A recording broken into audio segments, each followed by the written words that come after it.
এটা আসলে জনগণকে বোঝানোর জন্য বলতেছে, সরকারের জায়গা থেকে, দায়িত্বশীল জায়গা থেকে অদায়িত্বশীল কথাবার্তা। সাধারণ মানুষ অসহায়, কিছু করার নেই।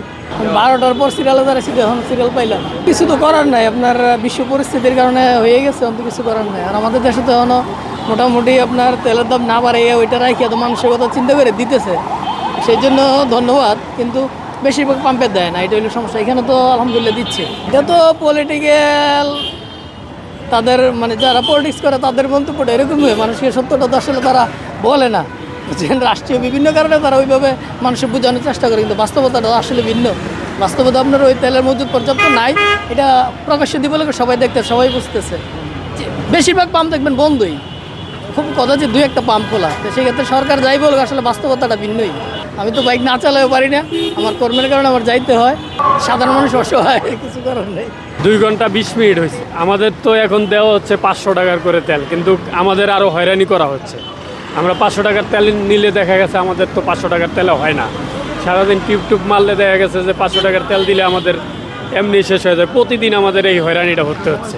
আর সবচেয়ে বড় কথা হলো যে আমাদের তো এই যে তেলটা যে উনি 500 টাকার দিচ্ছে, এটা দিয়ে তো টিপ মারতে হয় আপনার আরও 1500 টাকার টিপ মারতে হয়। তাহলে 1500 টাকার টিপ মারলে আপনার 500 টাকা এমনি চলে যায়। এরপরে সারাটা দিন এই তেলের ওইভাবে তো আমাদের মনে করেন পোষাচ্ছে। যারা রাইড শেয়ারিং করে তাদেরকে অন্তত ট্যাঙ্কিটা ফুল করে দেওয়া উচিত, এটা আমি মনে করি। আমাদের কর্তৃপক্ষের কাছে এটা আমাদের আবেদন যে তারা জানি এই ট্যাঙ্কিটা ফুল করে দেয় যারা রাইড শেয়ারিং করে। সরকার বলতেছে পর্যাপ্ত পরিমাণ তেল আছে, কিন্তু আমাদের পামালারা যারা এগুলা অবৈধভাবে মজুত করে রাইখা এটা মানুষকে, আমাদেরকে, যারা আমরা আম পাবলিক আছি, আমাদেরকে তারা হয়রানি করতেছে। এই জন্য এখন আমাদেরকে যে হয়রানি করতেছে, পুলিশ ভাইরা ওইখানে তাকায় রয়েছে, তারা তো কিছু বলতেছে না। কিন্তু তাদের বলা উচিত যে তাদেরকে এইভাবে হয়রানি করতেছেন কেন। আমরা যারা রাইড শেয়ারিং করি তাদেরকে অন্তত এই ট্যাঙ্কিটা বইরা ফুল দেওয়া উচিত। প্রতিদিন যদি 2-3 ঘন্টা চলে যায় তাহলে তো মনে করেন টিপ মারা যাচ্ছে না। 3 ঘন্টা যদি আমি তেলেই দিয়ে দিই তাহলে আমার এরপরে সন্ধ্যার পরে তার কোনো টিপই নেই। আই ভাই বলতে তো দেখা গেছে যে আগে তো 2000-2500 টাকা টিপ মারা যাইতো, ফ্যামিলি সুন্দর মতো চলতো। কিন্তু এখন তো মনে করেন 2-2500 টাকা তো দূরের কথা, 1000 টাকা মারতে আমরা হিমশিম খাইয়া যাচ্ছি। এরপরে আবার 500 টাকার তেল আবার 3 ঘন্টা 4 ঘন্টা পয়সা সিরিয়ালে এরকম নেওয়া, তো এরকম হাহাকার অবস্থা আর এখন কি বলবো। ভাড়া সন্ধ্যার পরে অনেক কমে গেছে, কারণ সবাই চলে যাচ্ছে 4টার মধ্যে 5টার মধ্যে বাসায় চলে যাচ্ছে। তাহলে যদি 5টার মধ্যে চলে যায় তাহলে তো রাস্তা ফাঁকা, একটা কাস্টমারও নাই। আর আমাদের এখানে একটা কাস্টমার আনলে বাইক থাকে 20-30টা, তো একজন কাস্টমার জন্য মনে করেন 30 জন 4 জন 40 জন এরকম হাহাকার করতেছে। টিপ ওইরকম হচ্ছে। আগের থেকেও অনেক ইনকাম কমে গেছে, হয়রানি বাড়ছে, তেলও ঠিক মতো পাচ্ছি না, নিজেরও অসুবিধা হচ্ছে, পরিবারেরও সমস্যা। 10টা থেকে সকাল 10টায় সিরিয়াল দিছি, এখন বেলা বাজে 3:45। এটা স্যারকে নামিয়ে দিয়েছিলাম অফিসে, এখান থেকে স্যারের নামিয়ে গেছে আমার হচ্ছে তেল নিতে। আমি তেল নিয়ে সিরিয়ালে দাঁড়িয়ে আছি। 1000 টাকা, 1000 টাকা। এটা আবার কালকে আবার নিতে হবে। এটা মিথ্যা কথা বলছে, বানোয়াট। এটা দেখেন, না হলে 200 গাড়ি উপরে আছে সিরিয়াল, আপনি দেখেন। আমি ইচ্ছা কথা বলি না, আপনি চোখে দেখেন আর ঘন্টাও দেখেন।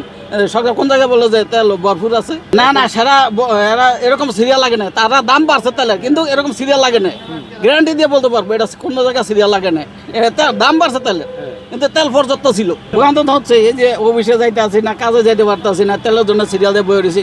এই যে এখন ভাতটা খাইতে পারি না, ভাতও খাইতে পারি না, সিরিয়াল দাঁড়া রয়েছি।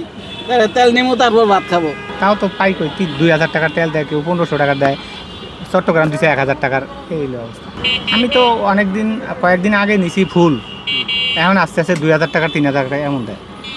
মানে আজকেও কত দেয় জানি না, 3000 টাকা দেয় না 2000 টাকা দেয় জানি না। তেল না থাকলে আমরা কী করব? দেশে যদি এমন অবস্থা, আমাকে তো কিছু করার নাই। যে যেরকম দেয় তখন ওরকম নিতে হয় আমাকে। এটা আসলে জনগণকে বোঝানোর জন্য বলতেছে, সরকারের জায়গা থেকে, দায়িত্বশীল জায়গা থেকে অদায়িত্বশীল কথাবার্তা। কারণ যদি তেল থাকবে তাহলে আপনি আমার সাথে এখন চলেন, আপনি 50টা পাম্পে ঘুরলে 5টা পাম্পে তেল পাবেন। এর জন্য দীর্ঘ লাইন, আপনি দেখতে পাচ্ছেন লাইন। আপনি ক্যামেরা করলেন তো আধা ঘন্টা 1 ঘন্টা লাগবে লাইন শেষ হইতে। তাহলে কেন এই লাইনগুলো আছে? কেন সবগুলো পাম্পে পর্যন্ত তেল নাই, সরবরাহ নাই? এতে কি বোঝা যায় তেল আছে, সংকট নাকি নাই? অবশ্যই তেলের সংকট আছে। আর এই সংকটটা বৈশ্বিক, এটা শুধু বাংলাদেশের জন্য না। সরকারের সেটা স্বীকার করতেছে না, তাদের ব্যর্থতার দায়টা নিতে চাইতেছেন।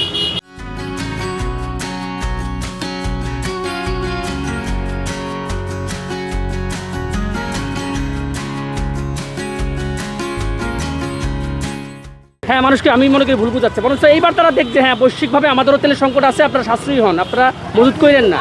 এবং মজুতদারদেরকে নিয়ন্ত্রণ করাটা সরকারের দায়িত্ব। যদি কেউ অবৈধভাবে মজুত করে থাকে এটা সরকারকে কঠোরভাবে দমন করতে হবে।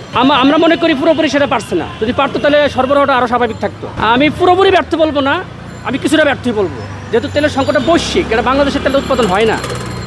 সরকারকে আরও সচেতন হতে হবে কেউ মজুত করছে কিনা, এবং আরও তেল কীভাবে আনা যায় বিশ্বের সাথে যোগাযোগ করে এভাবে সচেষ্ট হতে হবে। যে আমি 2 ঘন্টা তেলে দাঁড়িয়ে আছি, এবং এই 2 ঘন্টা দাঁড়ানোর আগেও আরও 7টা পাম্পে আমি গেছি যেখানে পাইনি। অর্থাৎ আমি সকাল 9টা থেকে আজকে এখন 2:30 বাজে, এখন পর্যন্ত আমি কোনো পাম্পের তেল নিতে পারি নাই। আমার লাইন অনেকগুলো সামনে চলে গেছে।